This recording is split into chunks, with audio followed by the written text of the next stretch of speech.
Hello loves, let's make a hookah cake. Or in Arabic, it's called an argile. So usually for a hookah or argile, the bottom part is kind of an oval shaped, obviously with a flat bottom. You also do have some that are intricate in detail with different designs and colors and whatnot. But because this is going to be cake, I need it to be sturdy. Especially since this cake is going to have custard and strawberries, I definitely need it to be a good shape. Now, initially the customer wanted it to feed around 5 people, but it's not very easy to make a custom cake like this that small.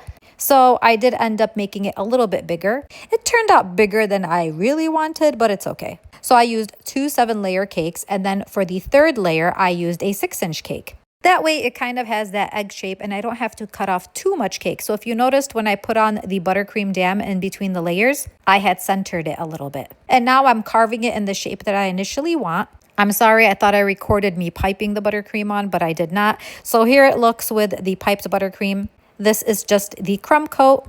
And before I put the final coat on, I do want to make sure that I get this into the shape that I want.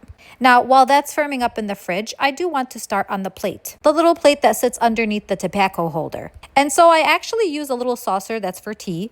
I add some Tylose to my fondant to make it harden. And I leave it on there for a couple of hours. Now onto the middle stock of the argile. I'm using a styrofoam roll because I don't want it to be too heavy. So I'm just wrapping some fondant around it. I could probably make this out of chocolate, but I definitely don't get paid enough to do that. So we're just going to stick with the styrofoam piece.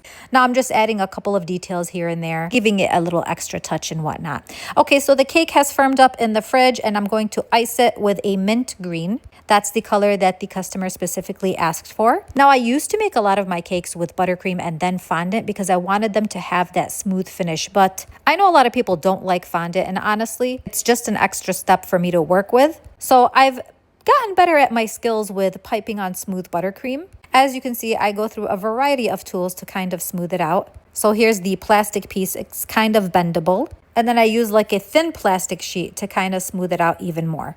While that's in the fridge, I'm working on a few details that I'm going to put on the cake. And now let's take it back out and cut out the piece where the styrofoam roll is going to go in between. Or I should say in the middle. So if you noticed earlier when I was filling the cake, I didn't add strawberries in the middle, and it was for this reason. I knew I was going to be scooping it out. Now I stuck a skewer through the styrofoam roll, and then I went ahead and inserted it inside the cake. I put a little fondant strip, as you can see there, to kind of help hold it in place. And now I'm adding the little details all around. We're going to give it a cute little feminine touch here. Some hearts, as you can see, some scroll work. It's just going to be so pretty. Now that the plate has hardened, I went ahead and added it to the top. I also made the part where it holds the tobacco out of Rice Krispie treats and fondant. I didn't show you it, but it is right here. And usually you cover that top piece with aluminum foil. I forgot to poke holes. You're supposed to poke holes in the aluminum foil. Add the charcoal. And here you have the final look. Now I used a plastic tube that my husband uses for his smoking argile sessions. And unfortunately, they are one-time use tubes. I hate that he uses them because they're such a waste to the environment. I mean, I actually hate that he argiles too. I myself don't. It's so bad for your health. Unfortunately, it is very common in the Arab culture. Do you smoke hookah or have you ever tried it?